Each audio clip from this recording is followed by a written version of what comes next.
Friends, मैं फरीदा। आप देख रहे समाचार खबरें हिंदी टीवी न्यूज। आइए देखते हैं आज की बड़ी खबरें।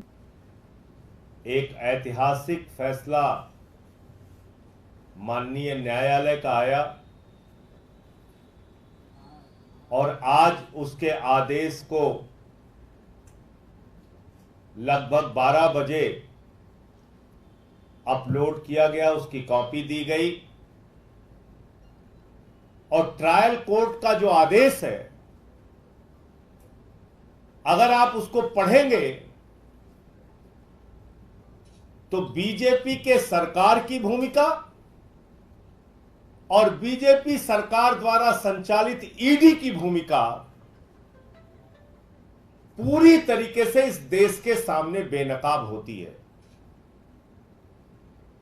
कोर्ट का आदेश ये साफ तौर पे बता रहा है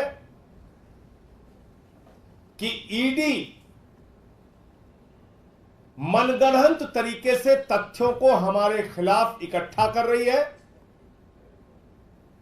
ईडी मनगढ़ंत तरीके से जो कागजात वो अपने पक्ष में बनवाते हैं उसको न्यायालय के सामने प्रस्तुत करते हैं, यानी कि दबाव में बयान लिए जाते हैं,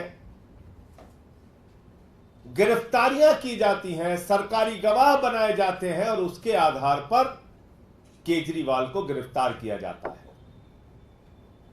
जो बयान लगता है कि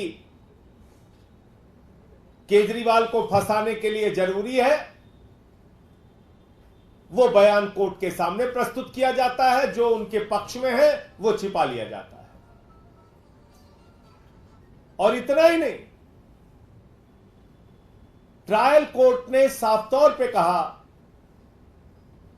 कि गोवा के इलेक्शन की जिस लेन देन की बात ईडी के द्वारा की जा रही है उसका कोई तथ्य और प्रमाण, कोई मनी ट्रेल और सबूत प्रस्तुत नहीं किया गया है। यानी सिर्फ कहानियां, झूठी कहानियां, बेबुनियाद कहानियां, फर्जी सबूत, फर्जी तथ्य, फर्जी प्रमाण। और मकसद क्या है? अरविंद केजरीवाल की राजनीति को खत्म करना, आम आदमी पार्टी की राजनीति को खत्म करना। बहुत साफ तौर पे मकसद है। और अपने आदेश में ट्रायल कोर्ट ने माननीय सर्वोच्च न्यायालय के इंटरिम बेल के आदेश को भी उल्लेखित किया है। और वो क्या है? वो आदेश से कहता है कि अरविंद केजरीवाल का कोई आपराधिक इतिहास नहीं है, अरविंद केजरीवाल समाज के लिए कोई खतरा नहीं है, अरविंद केजरीवाल इस मामले में, इस पूरे मामले में 2022 अगस्त से मामला पेंडिंग है। अरविंद केजरीवाल का नाम सीबीआई की एफआईआर में नहीं है। अरविंद केजरीवाल 21 मार्च 2024 को अरेस्ट किए गए और उनकी गिरफ्तारी वैध है या अवैध है, यह मामला अभी भी माननीय सर्वोच्च न्यायालय के समक्ष विचाराधीन है। उस पर फैसला आना बाकी है। अब एक एक पैरा अगर आप इसका पढ़ेंगे तो आप समझ जाएंगे कि किस तरीके से भारतीय जनता पार्टी ने आदेश की कॉपी आपको मिल भी गई होगी और आपको अभी मैं पढ़ के भी बता देता हूं कुछ इंपॉर्टेंट जो पैरा है उसके। किस तरीके से बीजेपी की सरकार ने, पूरी की पूरी भारतीय जनता पार्टी ने एक गहरी साजिश रचकर दिल्ली के मुख्यमंत्री अरविंद केजरीवाल को जेल में डाला, मनीष सिसोदिया को, सत्येंद्र जैन को मुझे पकड़ के जेल में डाला। और कोई मकसद नहीं है, सिर्फ मकसद है एक, केजरीवाल की राजनीति खत्म करो, आम आदमी पार्टी को खत्म करो। जब कल आदेश आ गया तो पूरी की पूरी ईडी सदमे में चली गई। सदमे से बेचारे निकल ही नहीं पा रहे थे। उनको उनके ऊपर के आकाओं ने डांटा, बिगड़ा, अरे क्या किया तूने, तुझे तो जो काम कहा गया था ठीक से किया ही नहीं, चल लाइन में लग जा। बोले हुजूर कहां लगना है? बोले सुबह सुबह हाई कोर्ट पहुंच जा। पहुंच गई हाई कोर्ट ईडी।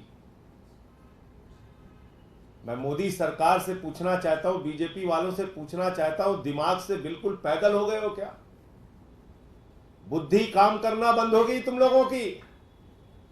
तुम्हारी मत भ्रष्ट हो गई? अरे ट्रायल कोर्ट का ऑर्डर अपलोड नहीं हुआ, ट्रायल कोर्ट के आदेश की कॉपी नहीं मिली, उससे पहले हाई कोर्ट पहुंच गए। कभी आज तक भारत के न्यायपालिका के इतिहास में आपने ऐसा सुना हो तो बताइए। मैं चुनौती देके कहना चाहता हूं, किसी न्यायालय के आदेश की कॉपी तक नहीं मिली। आदेश में क्या लिखा है यह जज साहब को मालूम ही नहीं है, ईडी को भी नहीं मालूम है, और उससे पहले ईडी हाई कोर्ट पहुंच गई कि साहब केजरीवाल की रिहाई पर रोक लगाइए। ये क्या हो रहा है इस देश में? प्रधानमंत्री जी, क्या आप ऐसे देश की न्याय व्यवस्था चलाएंगे? अपनी जांच एजेंसियों को इस तरह से कानून का माखौल उड़ाने के लिए हमेशा आगे करते रहेंगे? इन जांच एजेंसियों के पीछे खड़े होकर आप कितने घिनौने खेल रचना चाहते हैं प्रधानमंत्री जी?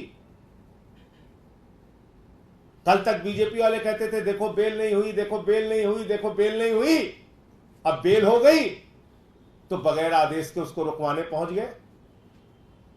क्या आपका एनजीओ है और काम करने के लिए डोनेशन चाहिए, लेकिन 1280G सर्टिफिकेट नहीं होने की वजह से डोनेशन नहीं मिल पा रहा है? तो आप RTI SK के एजेंसी से संपर्क करें।